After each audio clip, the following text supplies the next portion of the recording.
తెలంగాణ రాష్ట్ర వ్యాప్తంగా కూడా బీసీ ఉద్యమం ఉవ్వెత్తున కొనసాగిస్తున్నటువంటి నాయకులు తెలంగాణ రాష్ట్ర వ్యాప్తంగా కూడా ప్రతి నియోజకవర్గంలో ముందుకు పోతా ఉన్నారు. మరి ఈ నేపథ్యంలో ఎన్నో సంవత్సరాలుగా కూడా బీసీల కోసం పోరాటం చేస్తూ ఉన్నటువంటి తెలంగాణ రాజ్యాధికార పార్టీ ప్రధాన కార్యదర్శి ఒట్టెజాని యాదవ్ గారు మనతో పాటు ఉన్నారు. ఏదైతే నల్గొండ జిల్లాలకు సంబంధించి కానీ ఉమ్మడి నల్గొండ జిల్లా వ్యాప్తంగా కూడా బీసీ నాయకులపైన అనేకం దాడులు జరుగుతూ ఉన్నాయి. గతంలో పున్నా కైలాష్ కానీ ఇప్పుడు ఏదైతే భారతీయ జనతా పార్టీ కార్యాలయంలోనే అంటే ఒక పార్టీని డెవలప్ చేస్తున్నటువంటి ఒక స్వతంత్ర అభ్యర్థిగా వచ్చి 30,000 దాదాపు 28,600 ఓట్లు సంపాదించినటువంటి వ్యక్తి పిల్లి రామరాజు యాదవ్ లాంటి వ్యక్తి నల్గొండలో బీజేపీ పార్టీని నిలబెడతా అని చెప్పి ఒక బీసీ బిడ్డ ముందుకు వెళ్తే ఆయన పైన దాడులు జరుగుతూ ఉన్నటువంటి నేపథ్యంలో మరి అసలు తెలంగాణ రాజ్య అధికార పార్టీ నుంచి ఒట్టెజాని యాదవ్ గారు ఇప్పటికే అనేకమైనటువంటి బీసీల పైన అన్యాయం జరుగుతూ ఉందని చెప్తాను. మరి ఈ దాడులపైన ఎట్లా చూస్తా ఉన్నారు ఏంటంటే అంశాన్ని తెలుసుకున్న ప్రతి ముందే నమస్తే అని ఎట్లా చూస్తా ఉన్నారు ఈ దాడులన్నీ కూడా?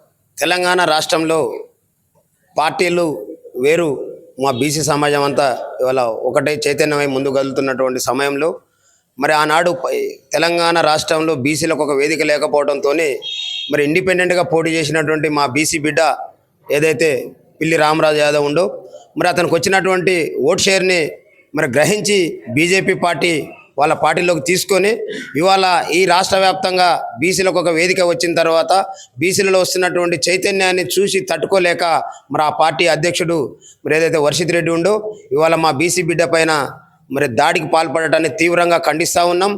ఈ రాష్ట్రంలో ఉండబడినటువంటి సగానికి పైన ఉండబడినటువంటి బీసీలు అదేవిధంగా ఎస్సీ ఎస్టీ మైనార్టీలతో కలుపుకొని మరి వాళ్ళ 80-90% ఉండబడినటువంటి మా వర్గాలందరూ కూడా మేల్కొని మరి పార్టీలు చేస్తున్నటువంటి కుట్రల్ని 70-80 ఏళ్ల నుండి ఏదైతే ఈ పార్టీలు బీసీలకు అనేక రకాల ఎస్సీ ఎస్టీ బీసీ మైనార్టీలకు అనేక రకాల హామీలను ఇస్తూ మరి అధికారంలోకి వచ్చిన తర్వాత వాటిని తుంగలో తొక్కి మరి చివరి ఎన్నికల రోజు మళ్ళీ పైసలు పంచి అధికారంలోకి వస్తామనేటటువంటి వాదనతోని అన్ని పార్టీలు కుమ్మక్కై ఈ వర్గాల మీద చేస్తున్నటువంటి కుట్రల్ని గమనించినటువంటి మా వర్గాలు ఇవాళ ఐక్యమవుతున్నటువంటి సందర్భంలో మరి ఐక్యతను గ్రహించినటువంటి ఈ వర్గాలు ఆ పార్టీలలో వీళ్ళకు అడ్డంకులుగా ఉంటారనేటటువంటి భయంతో ఇవాళ మా బీసీ బిడ్డలపై చేసినటువంటి దాడిని తీవ్రంగా ఖండిస్తూ ఉన్నాం. ఇక్కడ పార్టీలు వేరు, మా బీసీ ఎస్సీ ఎస్టీ మైనార్టీ సమాజం అంతా వేరు. మరి మేమందరం కూడా ఇవాళ పార్టీలకు అతీతంగా మా వర్గాలను కాపాడుకునే ప్రయత్నంలో ముందుకు పోతా ఉన్నాం.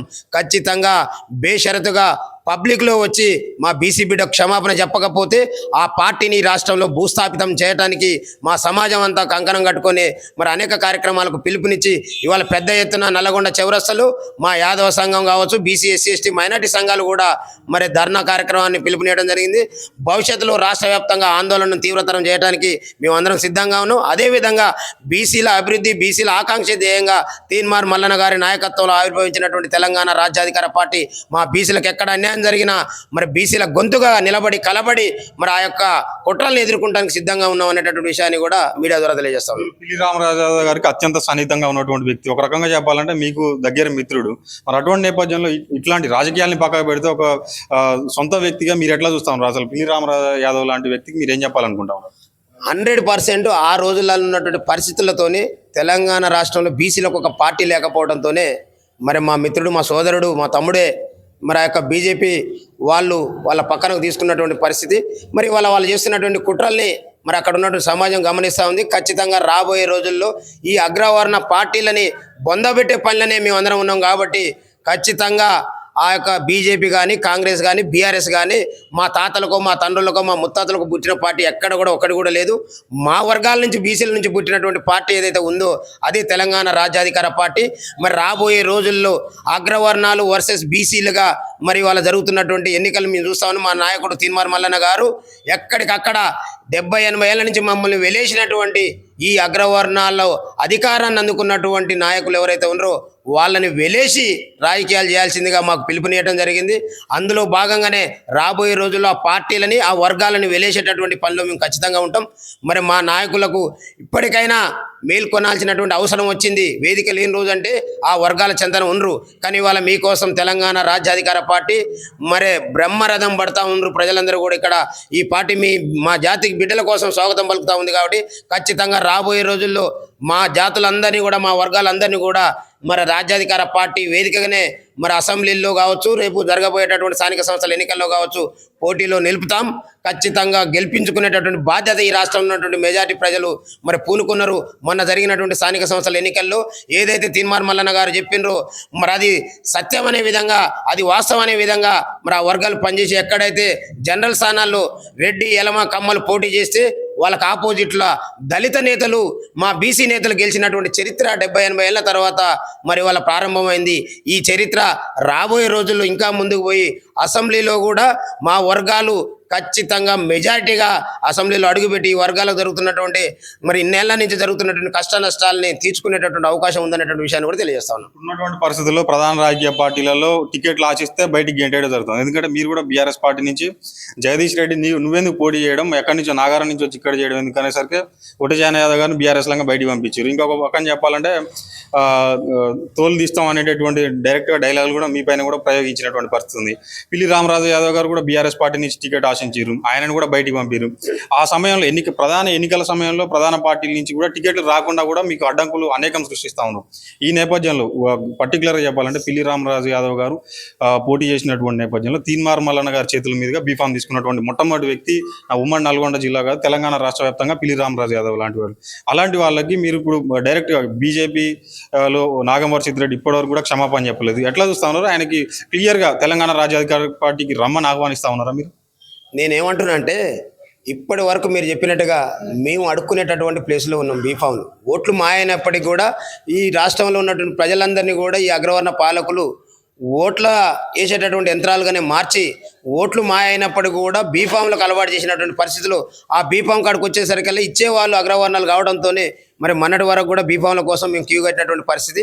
మరి దాన్ని గమనించడం కాబట్టి ఇవాళ బీఫామ్లు అడుక్కోవడం కాదురా బాబు, బీఫామ్లు ఇచ్చే కాడికి మేము తయారు కావాలనేటటువంటి వాస్తవాన్ని తెలుసుకొని ఇవాళ ఒక పార్టీని స్థాపించుకున్నాం.